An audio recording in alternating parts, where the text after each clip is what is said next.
Disruption is a constant. It's something we've heard many times, but it's a relatively new phenomenon that we can trace back to the 1800s with the Industrial Revolution.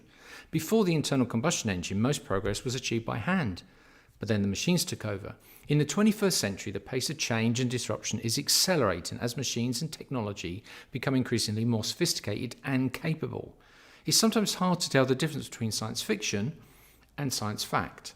Now, to help me unravel what the heck is going on, I spoke to Roger Spitz, the chair of the Disruptive Futures Institute and the president of Techistentialism, a global foresight strategy and futures intelligence practice based in San Francisco. Now, Roger has just published a book called The Definitive Guide to Thriving on Disruption. He very kindly sent me an advanced copy of Volume 1, and I had the chance to go over it before our discussion. Now, what I liked about the book is that it's actually an extremely easy to read book. And by that, I mean that it's not full of techno jargon and long and complicated concepts that you just can't follow. This is the style of writing I find to be the most appealing for me personally. And it's a book that you can dip in and out of as a kind of a reference guide to what the heck is going on. And there's volumes 2, 3, and 4 to come out in the new year. Now, in the conversation you're about to see, we covered several topics. How do we look at disruption and the systems, processes, and cultures that ultimately feed disruption? We looked at artificial intelligence and we talked about its impact on the future for humanity. And finally, my favourite bit, when science fiction becomes science fact and the role of imagination in feeding mankind's desire for change. Now, Volume 1 of the Definitive Guide for Thriving on Disruption is out now, and the links for where to find it are in the show notes.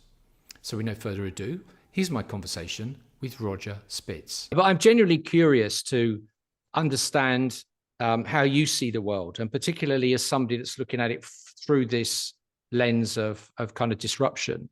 And, and you have a model, right? So if I could start by kind of saying that what struck me was that in the intro to the book, it's a bit worrying, really, to be honest. You kind of talk about how our systems are fragile and ineffective, and that as everything's changing around us, our institutions, I think you talk about, and our incentive structures are just not keeping up. And that a lot of this is based on sort of flawed assumptions of humanity in terms of how much we can control an uncontrollable world. I mean, have I kind of understood that that's how you wanted to frame, right, the kind of the context for the starting point for this book? Because it kind of, I don't know if I should be worried. Right? It's a bit bleak if I've misunderstood that. Yeah, I mean, it wasn't the objective to do any scaremongering or to shake people or just to push, sales or what have you. Over kind of quite a long period of time, I've been interested in these topics around change in the broader sense. Yeah. And the more I dug into it, and especially once I started looking more deeply into complexity, systems thinking, futures and foresight, topics like that, and looking at the world, and I think the biggest thing is the assumptions we make about the world and relying on those assumptions as if they were kind of fixed. So that's one element. And, whether it's, the Fed just sort of saying, oh, I didn't have a clue about inflation, our model said whatever. And we just thought, whether it's the assumptions countries make about energy security, Germany or Europe, around relationships with certain countries that would provide stability if you have a good relationship with Russia, whatever the assumptions are. And you have a million examples from Nokia to BlackBerry to, in tech, which you cover all the time. So whatever the assumptions, relying on those to the exclusion of anything else has an increasing cost. And in addition to that, once you start digging, you realize how rigged the system is. Effectively, the incentives are determining the structures. So the incentives are making people think short term. That therefore drives much of the initiatives and the decision making around whether it's government or what have you. So there's not an alignment in terms of, thinking about what's in the interest of society or broader stakeholders or future generations or the planet. It's just simply not there. And, most shocking is when you see the Supreme Court determine, for instance, that the Energy Protection Agency, EPA, should not have authority on looking at, some of the climate aspects. And you realize that behind that, it's basically certain industries that are rigging the system. So these are decisions, or what Boeing did, or with OxyContin, with opioids in the US. It's not just Purdue and the whole pharmaceutical industry and the whole medical industry. It's actually the FDA, the regulator, that's being bribed effectively, or lobbied, we call it in the US, to do certain things. So the combination of the wrong incentives, the combination of relying on assumptions has an increasing cost. And then it filters through to education, to governance systems. And the worst of it is effectively, we're quite neutral. So I can see that it can be perceived as bleak, but we're quite neutral in terms of how we see disruption. We see it as something that is basically change, can be positive, can be negative. It's not necessarily, and what we try and do in our work is give agency to understand the true nature of the world and to realize that you need to maybe think about it differently. And one of the things we spend a lot of time on, hence the title of the book, is the distinction between discrete disruptions, which you follow every day with breakthrough technologies and things like that, and the nature of our world, which is systemic disruption. In other words, how everything is interconnected, and the impact cascades of the different events, which can't be isolated, because that is the nature of our world. And so the biggest challenge is, if you go to school, if you're a leadership team, you have the wrong incentives. And for those who are learning with an open, objective mind, they're not being taught the true nature of the world. Effectively, you don't have the right education system, you don't have the right governance system, you don't have the right decisions that are made, and you end up with situations, even the pandemic is a tragic one, where, various countries and et cetera saved a few $1 billion to then waste trillions by lack of preparation for something that was quite a distinct possibility and known as such for some time. So anyway, we can go on for quite some time, but those are the reasons why, I feel strongly that we're not appreciating the velocity, the nature of change, the nature of our systems. And the implications wouldn't matter so much if every 10 years you get a financial crisis like in 2008, or tech bubble in 2000, or it wouldn't matter so much because you just have a big write-off for a few banks or what have you. It's a disaster, but every 10 years, and you go, does anyone actually know what the income on a Facebook, on a Google, on a Twitter would be by making certain changes? I'm not saying one shouldn't think about smart and tactical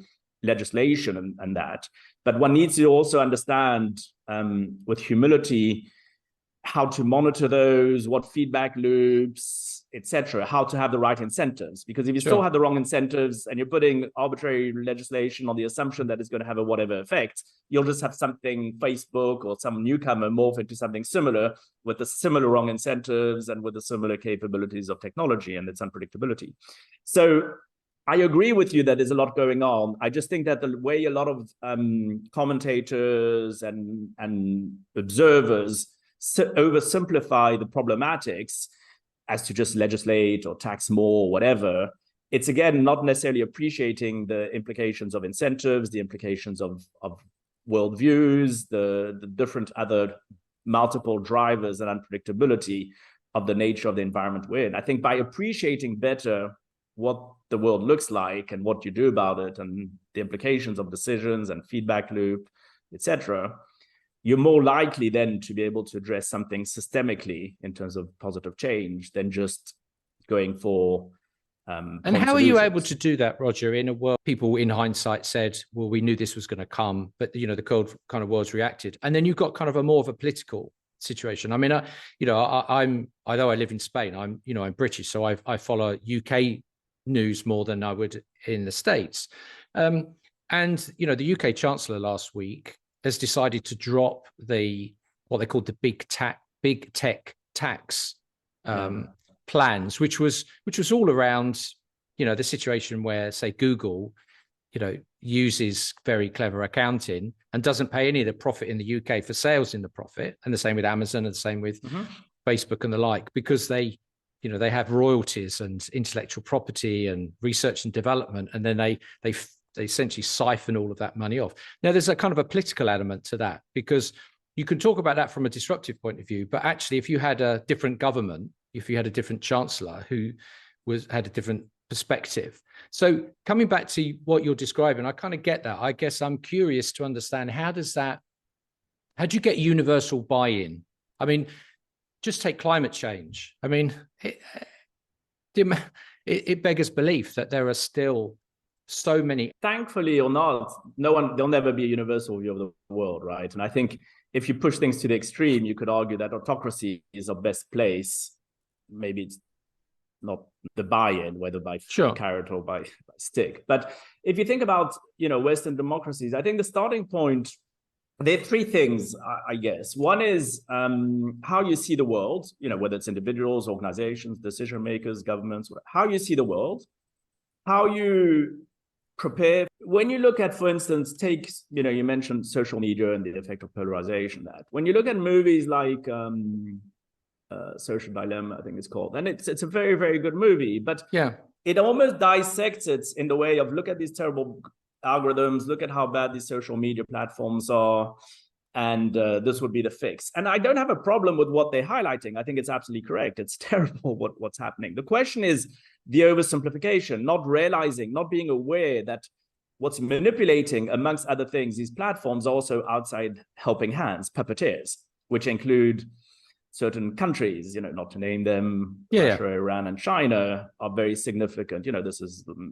100+ studies on that, a very significant source of amplifying and achieving this maximal polarization for everything. Take Brazil, elections recently, midterms, US 16, US 20, Brexit, European elections, COVID vaccination intention. It's always down the middle, to your point. And so that's when I find personally, and that's what we spend a bit of time on in the book, understanding complex systems, systemic change, and foresight is helpful. And just to give you one or two very concrete things. So number one is, the way you see the world is impacted. So that comes from education in the broader sense, learning, relearning, and learning. So it's not just school, it's how people are trained. It's how you and I learn something every day. It's how leadership teams are, etc.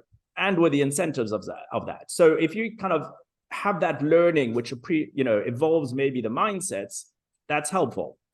If you then think about other levers for change, regulation and policy, so take climate, if you have certain incentives, they'll probably produce outcomes, and at least you can monitor them and disclose certain things. And with the disclosure, you monitor over time and you have a feedback loop and you address whatever legislation or policy you have in place to see whether it's effective or not. Sure. And then you can move towards other incentives, how are companies or governments incentives? So for instance, countries in certain Scandinavian countries or Canada or Singapore have very good, within the government, foresight practices that are accountable. So, a country like Finland has people who are mandated by the voters to think about time frames that are not the next election. Mm-hmm. So therefore, they're accountable to the government. They have a say where they're looking at 10, 20, 30, 50, 100 years ahead. So these combination of things, the problem is that, of course, when you look at... And I'm assuming that example of Finland, Roger, that's a kind of a politically neutral, that's more like a civil servant type. Completely. Yeah. It's civil servant or kind of agencies with the right kind of competencies that then fall within that. So, but if you add that to certain legislation that's pushing towards certain of these outcomes, if you're making sure that the incentives in terms of policy or research are correct, if you're thinking about the way things need to be disclosed maybe by companies, then they have to think more carefully about the incentives they give because there's transparency. If you then monitor those over time. And so it's not an accident that certain of the Scandinavian countries, are more forward-looking. And, and I understand you might critique that and say, yeah, it's fine. They had loads of oil, they made tons of money, and they're one of the richest sovereign wealth funds in the world. And so it's easy to do that now.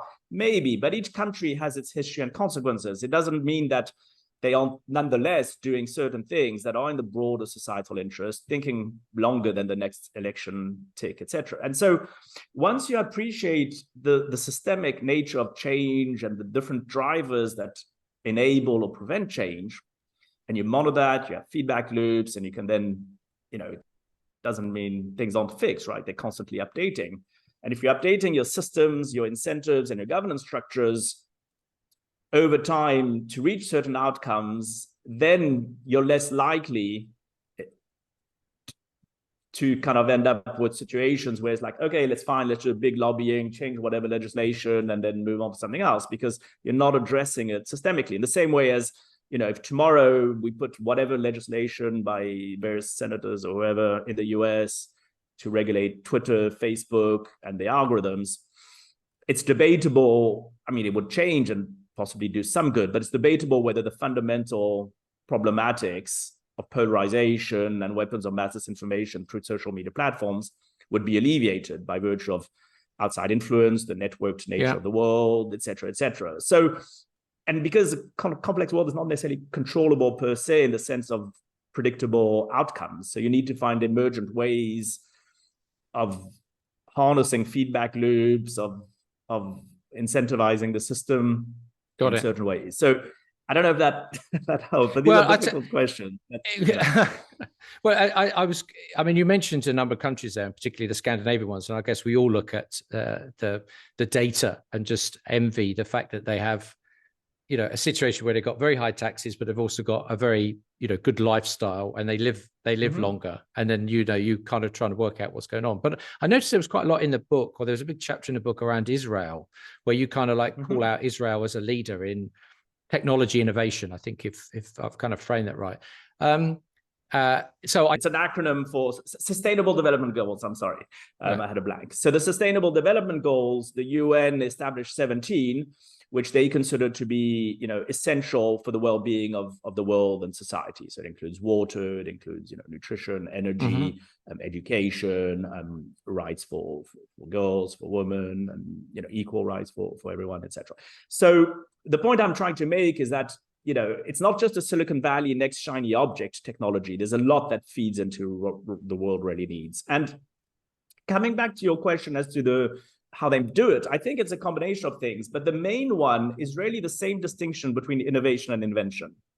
Innovation, you're trying to sustain and exploit something that exists and build on it. It's linear, it's established, you're building on things that exist. It's like, some of these great universities in the US or elsewhere that they teach you to really think about known problems and to improve how you solve these known problems. Invention is pure exploration. You're really thinking about the unknown. You're creating from scratch. It's a little bit what we talked about earlier with the nature of the world, which is maybe it's unpredictable. And so you're really reimagining things that have never been thought of. You're not only are you blanking all the assumptions, but you're really almost not just kind of trying to answer better known questions. You're trying to think of the questions you should be asking and effectively achieving the impossible. And so it's a number of things. I think Israel, there's a word which an author I like, and I've met several times, she's amazing, called Inbal Arieli, who writes a lot about innovation and entrepreneurship and education in Israel. And the term she uses a lot, which is not her term, but balagan, she defines as a state of chaos with the opportunity, with the promise of opportunity. And so you're seeing that it's like learning from failure, trial and error, feedback loops. How do you think about the impossible as something that you want to actually achieve? Constantly cross-pollinizing between military, between public sector, between the industry, between different age groups. A lot of the inventions, when they built a miniature heart as a prototype, it's 10 different industries that come together. They do that structurally to incentivize these things. So they really embrace challenges. They embrace the impossible as what do you mean impossible? I'm going to do this. They hack things. They improvise. And I think a lot of it is not just for financial gain. There's a sort of moral code. I'm not saying Israeli entrepreneurs aren't, because they don't have the scale. There's 1.4 billion people in America, in China, and 350 million in the United States, and they've got the universities, and they've got all this kind of these great minds, and of course America still attracts. I've always been a fan of Estonia, and which is kind of a technology-based country, and when it came out of the Soviet Union as it was then, I understand that they kind of made a decision that they would teach kids technology skills from a very early age, and they made it so it's a systemic approach to being technology-based company, cultural systemic approach to innovation and invention. I've never been to Israel. I have good friends in Israel, and but I've never been there. And I see some of the things that come out of the nation, and it just sort of struck me as to I just imagined you would start with the big two. I mean, I guess China. But just moving on a bit. I mean, so I've kind of like there was an element of Israel, but also, and I was reading your book from the point of view of looking for technology, specifically AI figured in the element of the books that I read. So artificial intelligence, as opposed to a long list of other emerging and disruptive kind of potential technologies. So what is your kind of what's your sort of starting view when you look at artificial intelligence and I guess the disruptive, what does this mean for mankind? Yeah, so because we look at or try to kind of appreciate better systemic change and systemic disruption, AI is very important, but again, not necessarily just from the kind of Silicon Valley or algorithm or aspect of, AI taking over the world or whatever it is, or not even necessarily just technology. Actually, our focus and concern around AI is really in relation as it has implications on human decision-making. And we're not just talking about, Amazon pushing you whatever, or Netflix to watch movie A versus movie B. I'm really talking about machines that are learning quite fast, and the ability of humans to appreciate the complex world, to appreciate what emergent behavior may need to be, and to increase the capabilities of proceeding and making decisions day to day without predictability in a non-linear, non-stable, non-predictable world. And so it's, in a way, it's very linked to our earlier discussion, because if the nature of the world is a little bit more as I describe it, or we describe it in our work, if the implications are that, and if humans are not upgrading their capabilities through education, through leadership, through governance, through whatever it is, to appreciate that world and to make decisions. In addition to that, the world is becoming more complex. We're delegating that capability to make decisions to computers. Whether they understand or not those decisions, it doesn't matter. The outcomes are the same, which is that decisions are being made that are being delegated to algorithms. We're losing the understanding of things. The world is becoming too complex. We're losing the understanding of that and delegating that. So we're, in a way, dumbing down.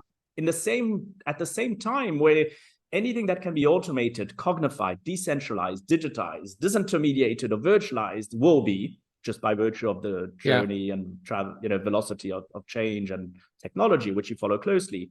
So that transforms everything: economies, industries, professions, humanity. And so we do look at different aspects of technology and AI, but in the end, the real concern is connecting the dots between these things, thinking about what does it mean for us as humans, and what do we need to do to live in that systemic, complex world in a way that's positive. And so, a lot of that has to do with some of the things we've been talking about for the past, half an hour, what have you.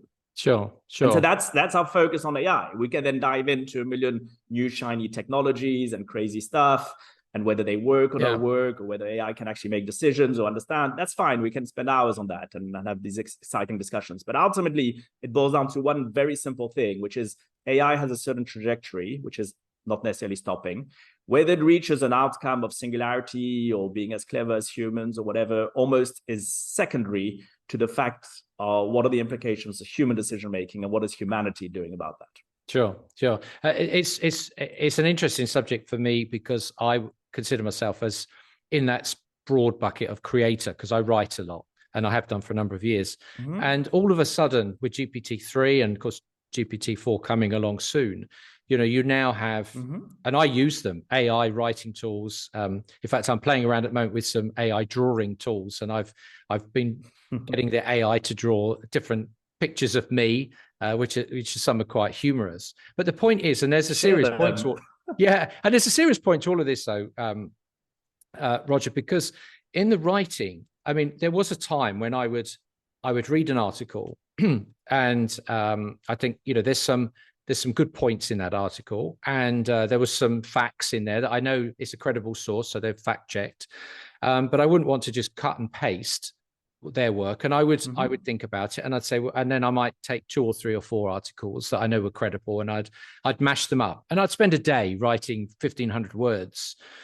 partly from my own point of view, but also kind of filtering, layering in some facts and points that other people have made, and and there was a skill to that, and then I have my own voice.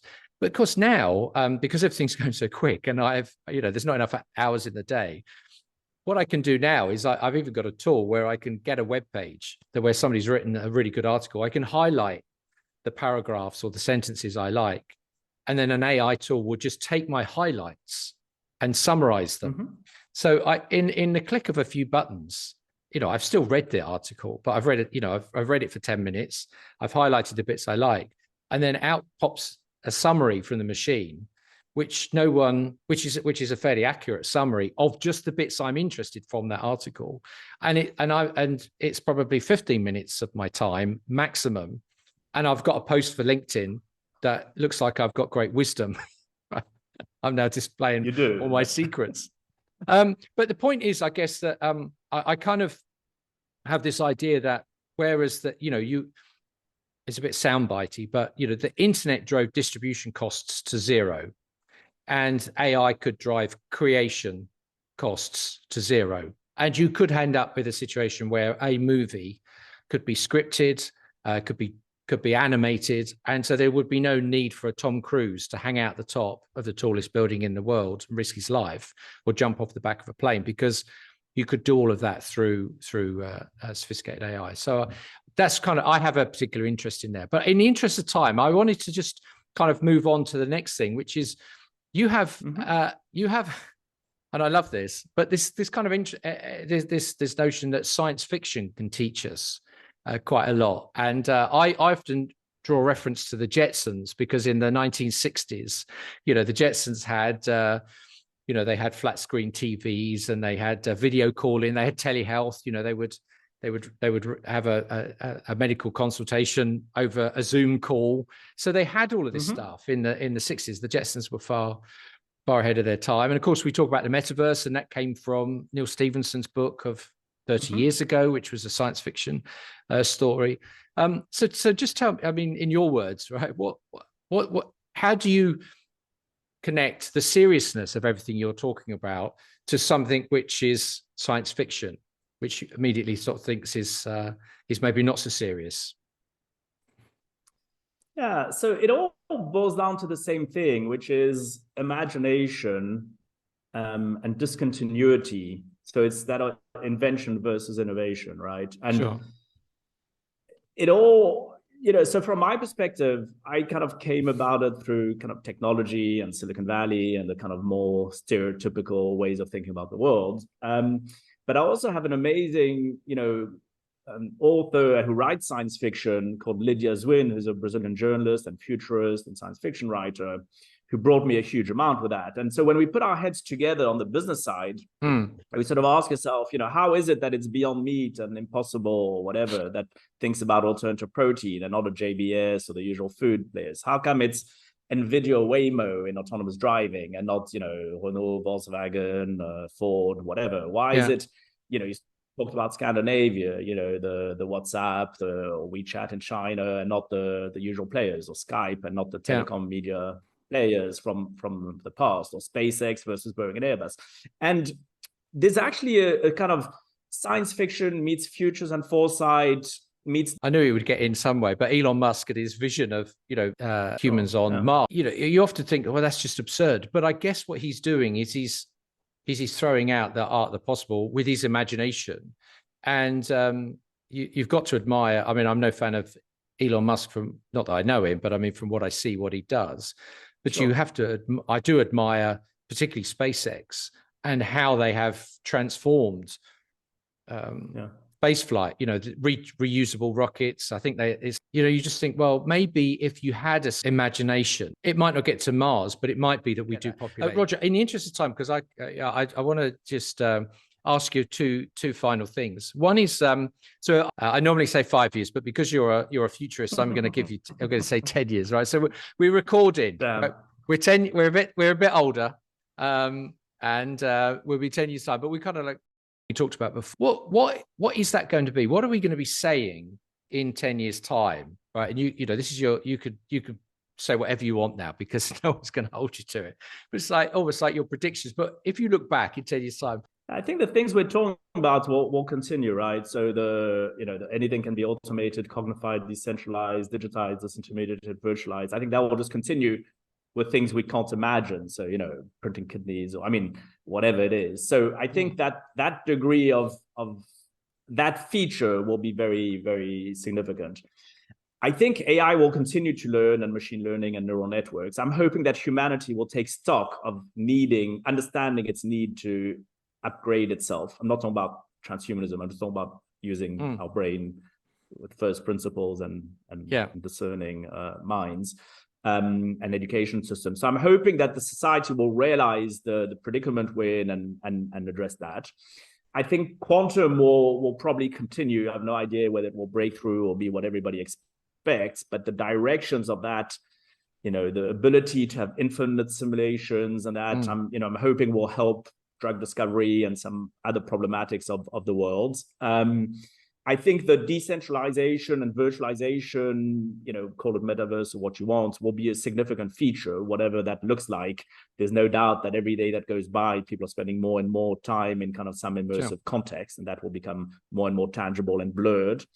And maybe the final thing is the splinternet. I think that, you know, we're moving from a phase where China is just simply having digital walls or Russia or whatever countries, to actually having, you know, they supply with Huawei and ZTE a lot of the infrastructure to Africa, Southeast Asia, many Middle Eastern countries, to actually not necessarily having just one internet protocol and then people try and kind of just build a wall around it. I think you'll end up with splinternet, so the internet being split with all the ramifications of that. And I think that's inevitable that we will have that, particularly when you look at what China are doing in terms of the digital infrastructure and the digital economy that they're building, but from central bank digital currency economic unit that they're building with their relationships. You mentioned, you know, Africa, which will be the country with the largest population of young people, because China and India won't have them, and there'll be a problem in Asia. So I can see that there's going to be that rise, and there will come a point when there will become a divide in the world, which we don't have today, which through as you say, the splinternet. I get that. Yeah, interesting. Roger, that's been fascinating. Your book is out tomorrow. So tell Volume 1's out tomorrow. Yeah. So tell Volume 1. Thanks for that. So indeed, it's we've been giving courses, talks, executive programs for a few years, and people have been finding this kind of content quite relevant. So we decided to publish it for the general audience and not to force people to do, you know, executive programs. So they're 4 volumes. It's available, you know, Barnes & Noble, Amazon to order in paperback. It's available on Kindle, Apple Books, and whatever, you know, Rakuten and the usual other stuff for the ebooks. It should be available pretty much globally. The purpose is, number one, to make sense of our complex, nonlinear, unpredictable world. So how do you make sense of it? So that's Volume 1, the foundations, what's happening. Volume 2 is what tools do I have to deal with it? So it's frameworks that allow you to make decisions, to understand, to address, to drive change yourself, to better prepare, etc., for change. So Volume 2 is very much practical frameworks. Volume 3 is looking at the individual. You're an individual, you think about your career, your children, your life, education. It's beta your life. It's how do I hack this and upgrade myself and just as an individual. So it's looking at all the features of an individual is concerned about: money, health, longevity, education, etc. And Volume 4 is the business. You know, how to use systemic disruption as a driver to sustainable value creation.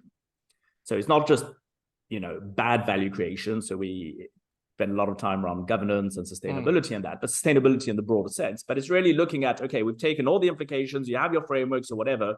What does it mean for business? So there's a big chapter on governance for boards and directors. There's a big chapter on space, on the next phase of digital transformation, where all the industries converge and new industries emerge. We actually kill the myth of separating different industries, and various other chapters that are very focused on business. And just a final point, maybe to we talked a little bit about China and Africa. There's also a chapter there looking at China and Africa as the new centers of gravity as the world shifts in terms of population and even GDP to a degree.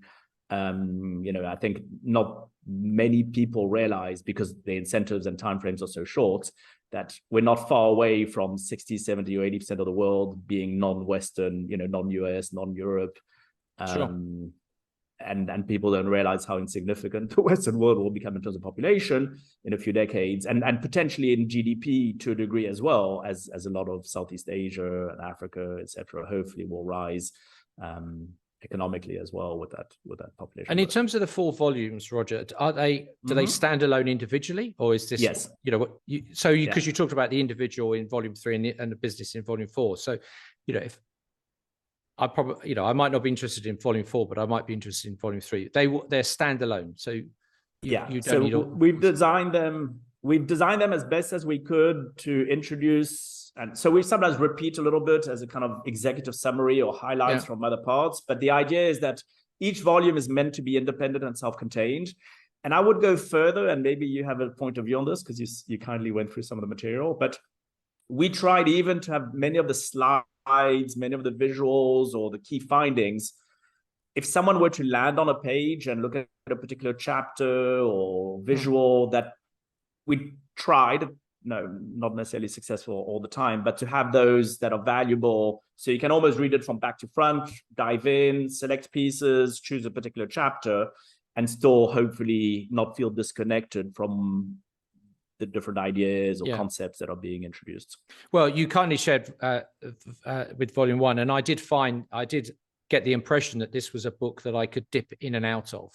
This wasn't necessarily a linear read where I would, start at the beginning and go through, and that I could go to as a reference book. I could go to places around it. So I did get that impression.